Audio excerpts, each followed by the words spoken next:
আসসালামু আলাইকুম ওয়া রাহমাতুল্লাহি ওয়া বারাকাতুহু। নাহমাদুহু ওয়া নুসাল্লি আলা রাসূলিহিল কারীম, আম্মা বা'দ। টেকনিক এডুকেশনের পক্ষ থেকে আমাদের এই ক্ষুদ্র প্রয়াসে যারা অংশগ্রহণকারী, যারা কোরআনে কারীম শিখতে আগ্রহী, প্রত্যেক শিক্ষার্থীকে অভিবাদন জানিয়ে আমরা আজকে নতুন আরো একটি সূরা নিয়ে উপস্থিত হয়েছি। তো সূরাটার নাম হচ্ছে সূরাতুত তিন। এই সূরাটা শুরু করার আগে বলি, এই যে আমরা কষ্ট করে তেলাওয়াত শিখতে চেষ্টা করছি, এই ব্যাপারে একটু ফজিলত বলে দেই। আম্মা জান আয়েশা রাদিয়াল্লাহু তাআলা আনহা থেকে বর্ণিত, মুসলিমের বর্ণনা, যে ব্যক্তি সুন্দর করে কোরআন তেলাওয়াত শিখার জন্য চেষ্টা করে, আল্লাহ তাআলা তাদেরকে অনুগত ফেরেশতাদের অন্তর্ভুক্ত করে দিবেন। তো অনুগত ফেরেশতাদের সাথে রাখবেন বা অন্তর্ভুক্ত করে দিবেন, এর অর্থ হচ্ছে কি, ফেরেশতারা যেমন নিষ্পাপ, আমাদেরকে আল্লাহ তাআলা গুনাহ মাফ করে দিবেন। সুবহানাল্লাহ। দ্বিতীয় কথা হলো, এরপরে বলছেন যে রাসূলুল্লাহ সাল্লাল্লাহু আলাইহি ওয়াসাল্লাম বলেন, যে ব্যক্তি কষ্ট হওয়া সত্ত্বেও বারবার চেষ্টা করছে, পারছে না, বয়সের ভারে, জিহ্বার ভারে বা বিভিন্ন ব্যস্ততার ভারে পড়তে পারছে না, তারপরও চেষ্টা করে, সময় বের করে অনেক কষ্ট করে চেষ্টা করে, তাদের জন্য রয়েছে দ্বিগুণ সওয়াব। সুবহানাল্লাহ। এমনিতেই তো একটি হরফ পড়লে ১০ টি নেকি। তার উপর যখন আবার তার চেষ্টা হয়, তো এটা যে আল্লাহ তাআলা কত গুণ বাড়িয়ে দিবেন, ডাবল তো বলা হয়েছে। তাহলে এক হরফে ১০ নেকির জায়গায় ২০ নেকি পেয়ে যাবে, এরকম। তো এজন্য আমরা চেষ্টা চলমান রাখবো। বাকি আল্লাহ তাআলা আমাদের সাহায্যকারী। তো আজকে সূরাতুত তিন আমরা পড়ব। সূরাতুত ৩ টা যদিও এখানে আল্লাহ তাআলা বিশেষ কোনো প্রেক্ষাপটে পাঠাননি। এই সূরাতুত ৩ এর মধ্যে আল্লাহ তাআলা কয়েকটি জিনিসের শপথ করেছেন, করে মানুষের সফলতার কথা বলেছেন। তো সূরাতুত ৩, বিসমিল্লাহির রহমানির রহিম। মক্কায় অবতীর্ণ, আয়াত সংখ্যা ৮, রুকু সংখ্যা ১। ওয়াত-তিনি ওয়াজ-জাইতুন। ওয়াত-তিনি, এখানে যেহেতু ওয়াকফ নাই, মিলে। ওয়াজ-জাইতুন, ওয়াকফ রয়েছে, আমরা থেমে গেলাম। ওয়াত-তিনি ওয়াজ-জাইতুন। ওয়াতুরি, ওয়াতুরি, ত মোটা, ওয়াতুরি সিনিন, ওয়াতুরি সিনিন। وهذا البلد الأمين، بلد الأمين.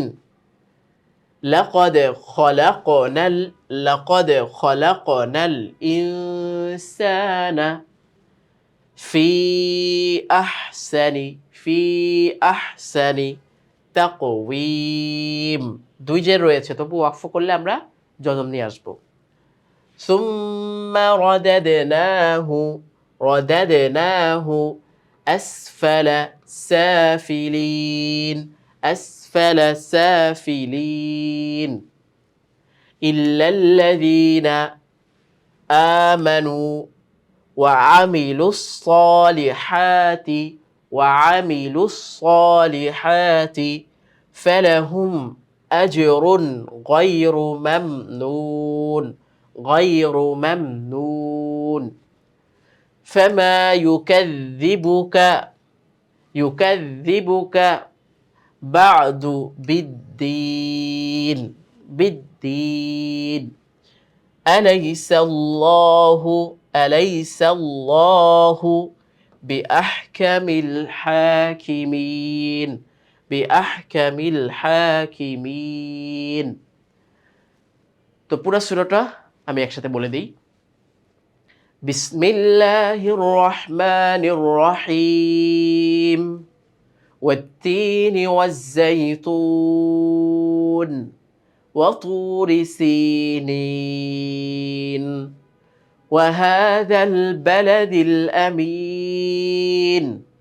لقد خلقنا الإنسان في أحسن تقويم ثم رددناه أسفل سافلين إلا الذين آمنوا وعملوا الصالحات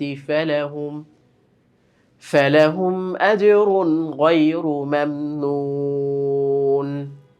فما يكذبك بعد بالدين. أليس الله بأحكم الحاكمين.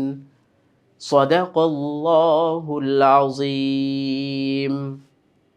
আলহামদুলিল্লাহ, এর মাধ্যমে আমরা এই সূরাতুত তিনের তেলাওয়াতটা শুনলাম এবং শিখলাম। আশা করি এর দ্বারা আমাদের উপকার হচ্ছে। তো সকলের জ্ঞানের মধ্যে আল্লাহ তাআলা বরকত দিক এবং চেষ্টা প্রচেষ্টার মধ্যেও বরকত দান করুক, এই কামনা ব্যক্ত করে এখানেই শেষ করছি। আসসালামু আলাইকুম ওয়া রাহমাতুল্লাহি ওয়া বারাকাতুহু।